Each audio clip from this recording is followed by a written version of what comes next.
Welcome back to Tiger Hanger. This is Mike. Today I want to talk to you about G.I. Joe Day, the render reveals, and I'm going to go into each one of these and discuss this. Some of the stuff we already knew was coming, some's kind of out of left field and a surprise, and some of the stuff we've kind of had an idea that it was coming, but it's really good to see the renders. None of this stuff is actual prototypes or product or any of that kind of stuff, but it's still going to be fun. Take a look at this stuff, talk about it for a little bit. I'll give you my thoughts on each and every one of these coming up.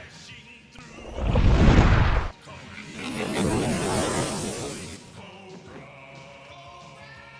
right, let's start out with the retro stuff. There was no fan stream today that I know of, but there is a fan stream coming later this month.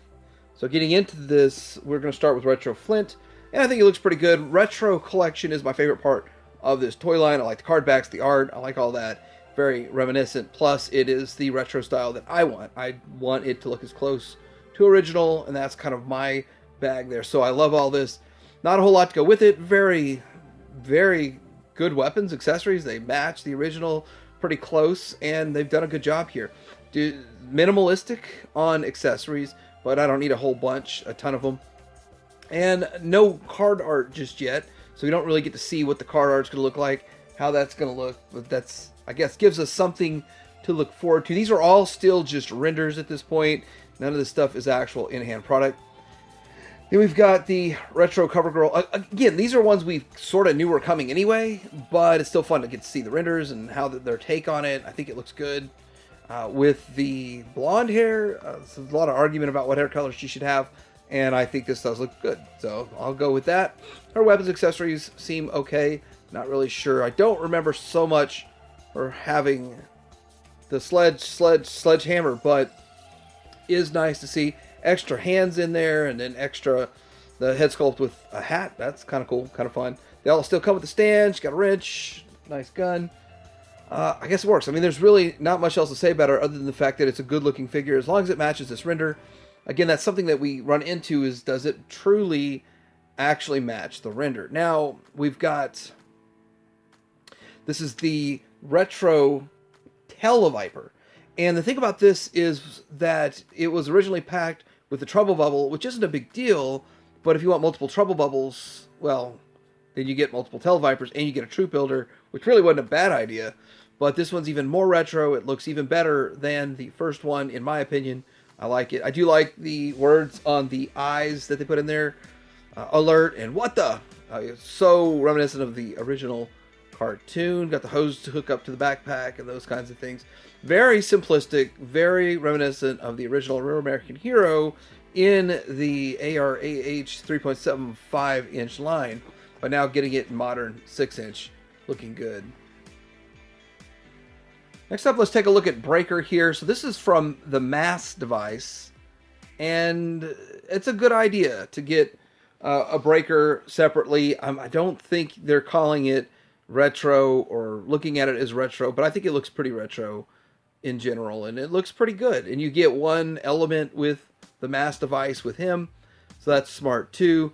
And there's a lot of question about, will we get the Mass device itself? There's no answer on that just yet that I know of, but I will say I think it looks pretty good overall. It's, you know, it's one of what I call the lame 10, but it is still fun. They're a part of history, and Breaker's probably the most popular out of those green suit ones from back in the day. He had the biggest role in the show and probably the most popular. But anyway, looks good. The backpack looks fine. The element looks fine. Looks like a bit of fun of a figure, and you don't have to buy a vehicle to get them.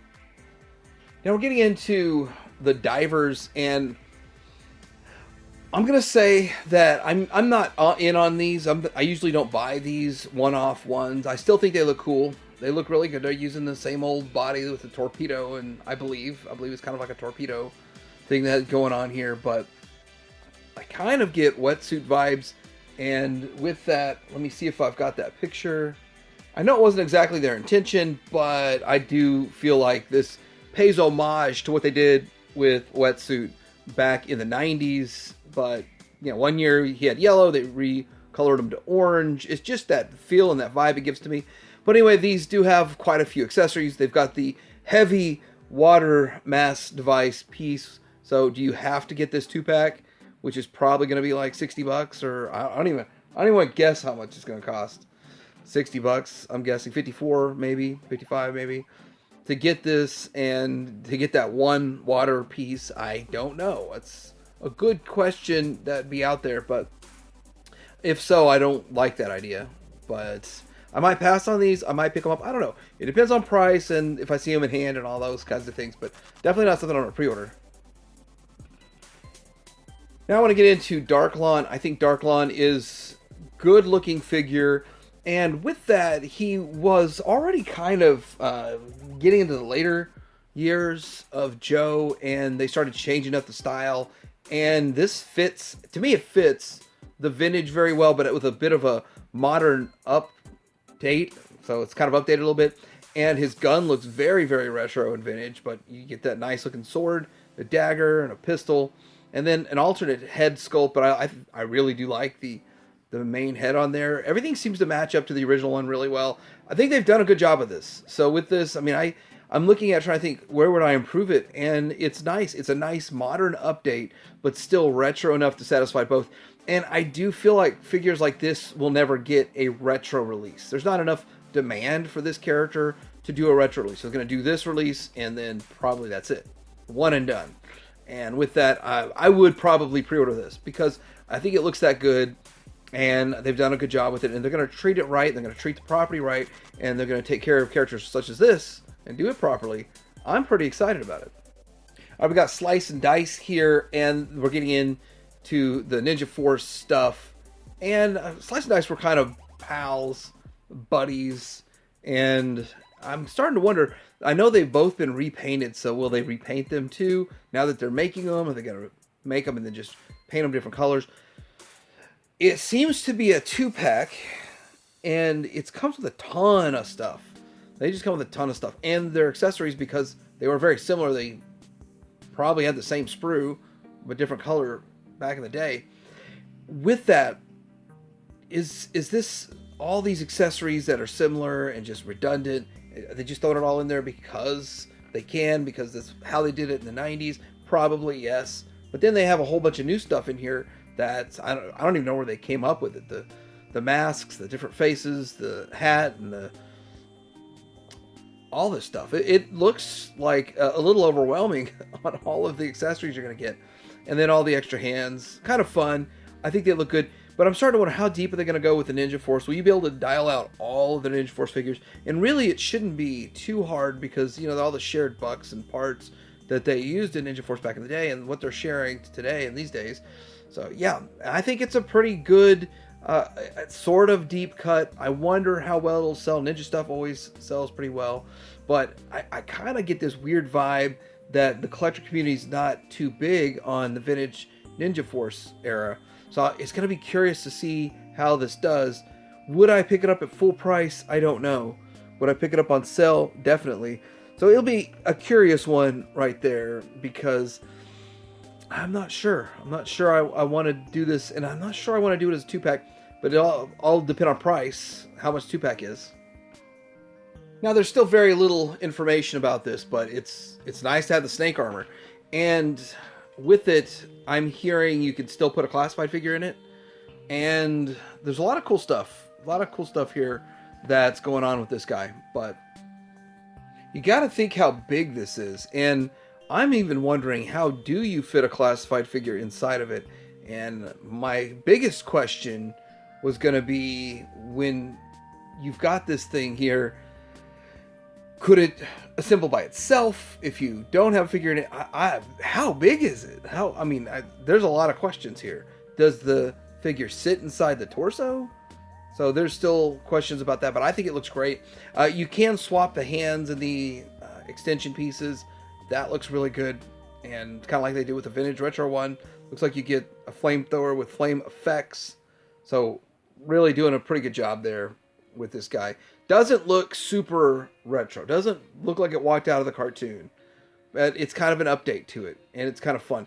Does somewhat feel like kind of the mech suits they were wearing in the live action movie, but even beefier. But with it, definitely something I'd want to get. Well, then again, you got to say, well, what is the price? And they're reviewing this as a vehicle, I believe. So what is the price? Is this going to be in the $55 price range, which I believe it will be? Doesn't look like it's packed in with a figure. All the other $55 vehicles have been packed in with a figure. So still kind of curious. Maybe it's the $35 price or $45. I don't know. But price is a consideration. But I think it looks good. And yeah, it's not super ultra retro, which I would have loved an ultra retro looking one. But at the end of the day, it fits the bill. It works well. It's going to satisfy pretty much everybody interested in the snake armor. Now we get into the AWE Striker, which out of all the vehicles, the AWE Striker is my favorite Joe vehicle, aside from the Whale. Like, I like the Whale the most, but I guess you could say the land vehicle I like the most is the AWE Striker. I like this way more than the Vamp as a vehicle. But this particular one right here, I think they've gone a little too far on the modernization of it. I don't like the roll bar in the back. I'm wondering if that seat's removable and the top of that roll bar will be removable. So you have the standard roll bar, which is okay. It's fine. But then you have like an extra protection roll bar for the gunner seat, the gunner chair. And I don't think I like that. Well, I know I don't like that. So I'm wondering if it's customizable. I'm wondering if you can plug some stuff in and unplug some stuff and change things around and do things different. And it does look like you'll have that ability to unplug that extra piece behind the roll bar, unplug the seat, and just have them stand there with a gun and have a retro looking one. And with that, that would be good enough for me. That would be good enough for me. If you don't have to have all that extra stuff on there, all that junk on there, then I'd be happy. Plus, we've got the figure with it, and crankcase looks pretty good. It's definitely an upgrade, an update to the vintage one. And now we're getting two of these figures in here that are kind of older ones. I mean, crankcase wasn't one of the first year ones, but he's an older one. And yeah, it works. He's got quite a few accessories, a lot of stuff that didn't come from back in the day. And I guess it makes sense to have a helmet on with the goggles, and then a full face protector, a full helmet like that, scarf glasses, all kinds of stuff, a knife, gun, a coffee mug saying Yo Joe on it. That's crazy. Binoculars. So also, just like vintage one, we've got some other things on it, like the antennas. So there's a lot with this. You know, you're going to get the $100 price point on this, probably. Hope it's not like $110, but anyhow, AWE Striker, it's a kind of a must for me. And just a reminder that Fans Hobby, the 1/12 VE01 Air Eagle, which is their take on a Skyhawk, can be configured like this. I did that review a couple days ago. Most of y'all probably already seen that review. But it is available at Shozy Store for $120 if you're interested in that. And I'll try to have a link down below for that also for you. And if you want a TH review code, helps the channel out. All right, so I've told you my thoughts on each one of these individually. And so what is my thought on all of these reveals today? And I don't think that they're that bad.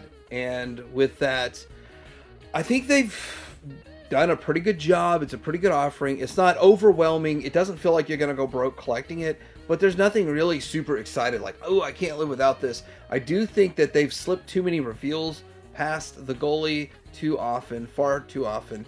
But anyway, let me know what you think about this in the comments below. And are you picking any of this up? Are you going to be excited about it? Are you pre-ordering any of this? Or are you going to pass on it all? And if you are passing on some, which are you passing on? Let me know in the comments below. Like, subscribe. Head here, hang out.